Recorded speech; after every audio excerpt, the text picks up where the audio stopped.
La question est, c'est quoi une PMP en programmatique? PMP.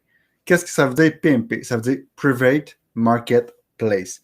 Donc, une place de marché privé. Et oui, ça donne que c'est la même chose en français et en anglais. On aime ça. Donc, en programmatique, comme source d'inventaire, on a plusieurs choses. Principalement, on a trois. On a les échanges, donc on va appeler souvent les OpenX, que n'importe qui peut faire affaire.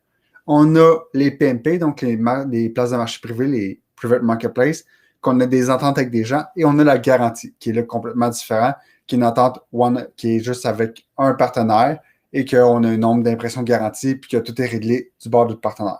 Si on passe au PMP, qu'est-ce qui est intéressant avec les PMP, c'est quoi? C'est plusieurs partenaires avec qui on a déjà des ententes, que les ententes sont souvent tout le temps ouvertes ou sinon sont ouvertes pour de longues périodes de temps, avec des paramètres bien définis de la part du publisher, du média, avec un flow rate, donc un prix minimum que la personne veut atteindre.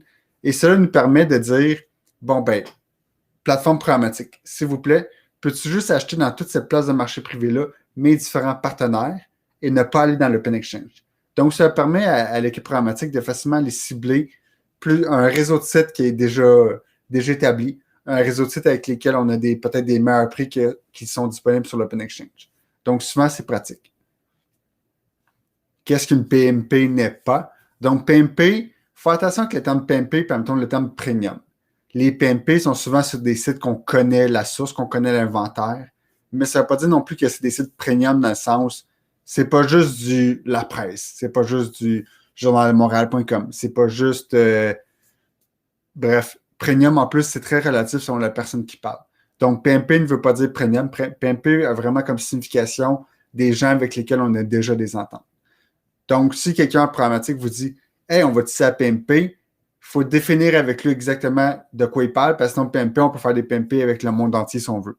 Tous les sites web, qui n'est pas toutes, mais on va dire pas mal, on peut dire, bon, ben, on a une PMP d'établi, puis on peut faire affaire avec eux. Donc, le terme PMP ne veut pas dire premium. Le terme PMP est surtout là pour faire référence à on a une entente avec la personne.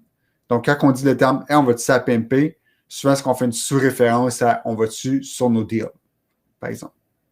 Donc, voilà, c'est la différence principale entre PMP et l'Open Exchange. C'est juste à dire à Google, à AppNexus, à Exen, pour se trouver des noms, puis of course, il n'y en a pas qui me viennent. Donc, bref, à dire à tous les échanges, hey, toi, je veux tout votre trafic. Tandis qu'à la place de marché privé, c'est plus, hey, je vais prendre un petit peu de la presse, je vais le mettre dans mon panier. Je vais prendre un petit peu de Journal Montréal, je vais le mettre dans mon panier. Je vais prendre un petit peu de burger, je vais le manger. Et je vais prendre un petit peu de North City puis un MTL Block. Je les mets tout dans mon panier. Puis ça, c'est ma place de marché privé. Hein? Place de marché, pain d'épicerie.